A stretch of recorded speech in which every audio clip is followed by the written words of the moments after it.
This is the animal that everyone loves to fear. The great white shark. The perfect hunter.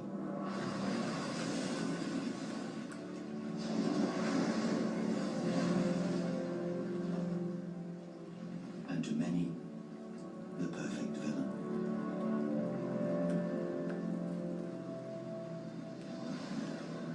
South African naturalist Mike Rutson thinks the great white is the most misunderstood animal on the planet and wants to rescue its reputation by swimming with it. No one else gets as close as this.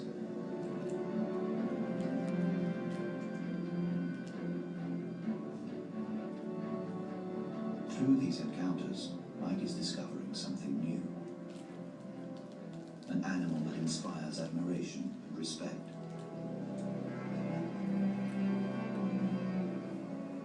A true story which surpasses any fictional tale.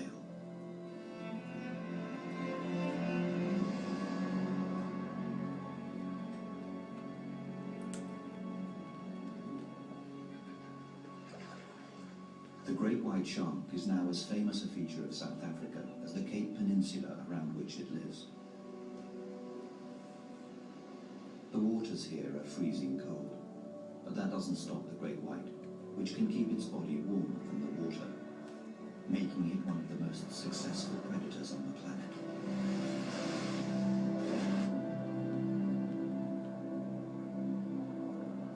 It has such a fierce reputation that few people dare to enter its world.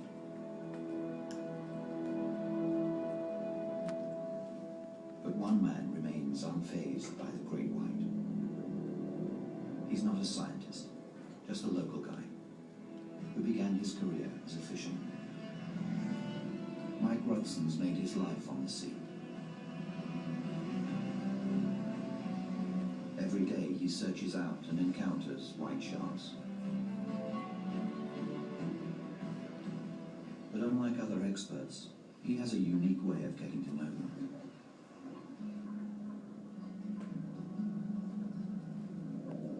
And now has a deep understanding of great white behavior. Mike believes you can only learn so much from the safety of a boat or a cage. If you want to understand these animals better than that, you have to actually get in the water and observe them without the boats and the cages.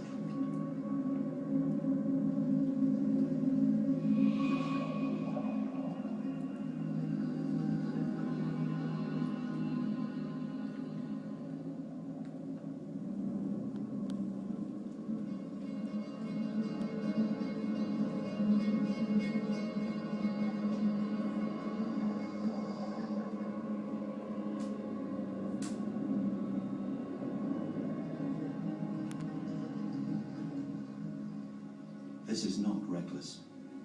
It's the culmination of a painstaking journey of discovery.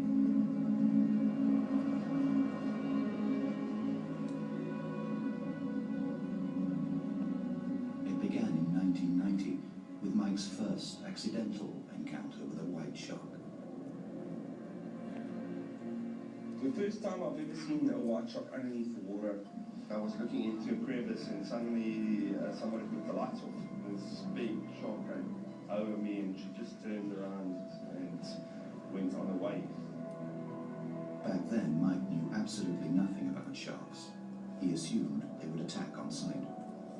I went to one scientist that were working here and I said, look, I saw a shark, you know, and he said, okay, I mustn't worry about it because if I saw one, 100 saw me.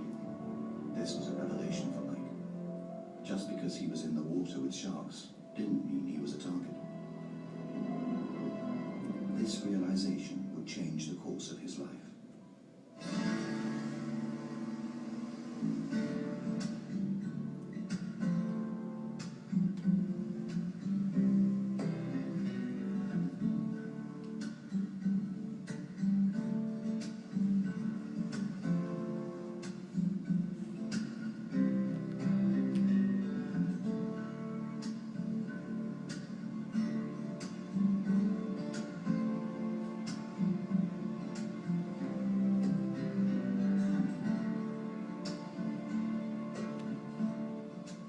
lives in the small fishing town of Gansbaai, but he grew up on a farm far inland. He took up diving when he moved to Gansbaai, age 20, and started bumping into the world's largest predatory sharks. There weren't many encounters, but every one made his pulse race. I say they got a way of making you feel small. The sharks didn't act the way Mike expected, never staying more than a few seconds, as if they were afraid of him.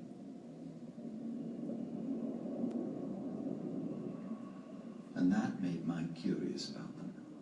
Unlike most people, he never saw the film that made them the object of great fear. I did not see Jaws when I was younger.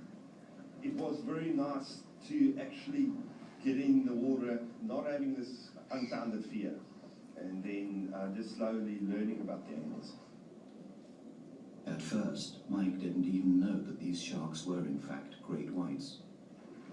We didn't know them as great white sharks. We learned to know them as Tommy sharks. Tommy shark is a local name for this animal. But whatever name it goes by, Mike was impressed by how many people flocked to Gansbaai to see it.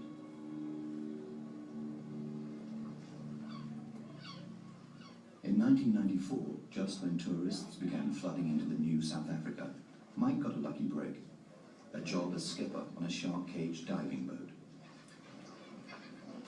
These shark safaris use a pungent mix of fish bait to attract the sharks in.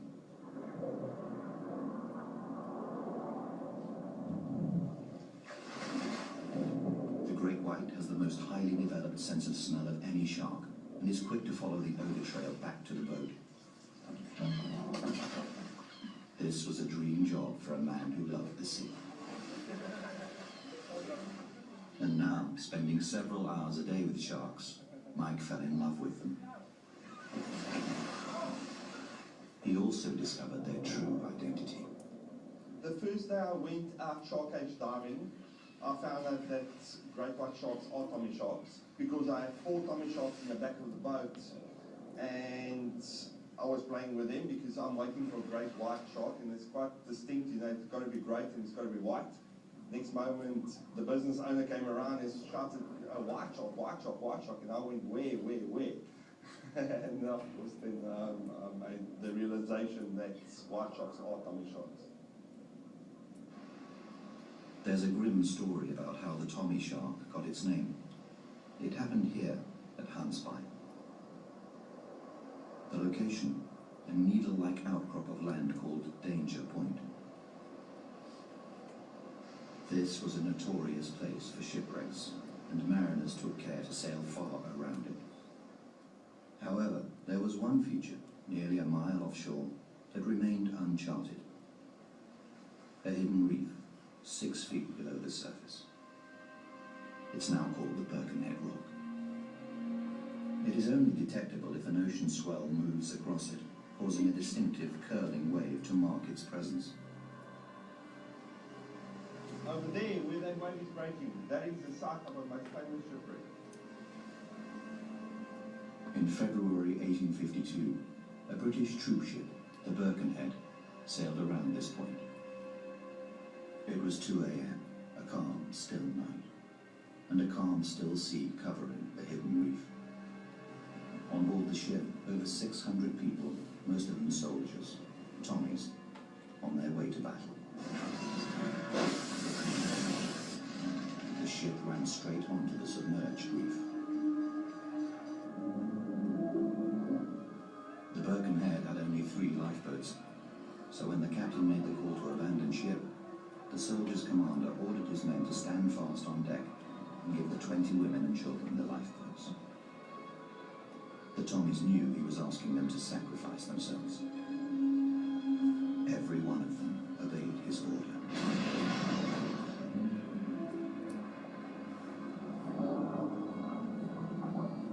The damage was so severe, the ship sank in just 20 minutes.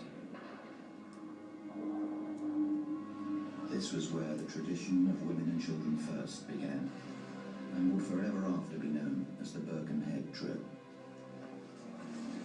Over 400 soldiers perished.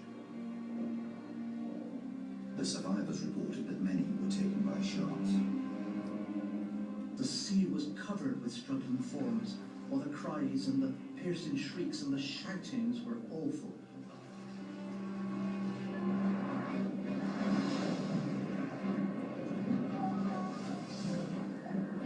Hundreds of them. They were all round us.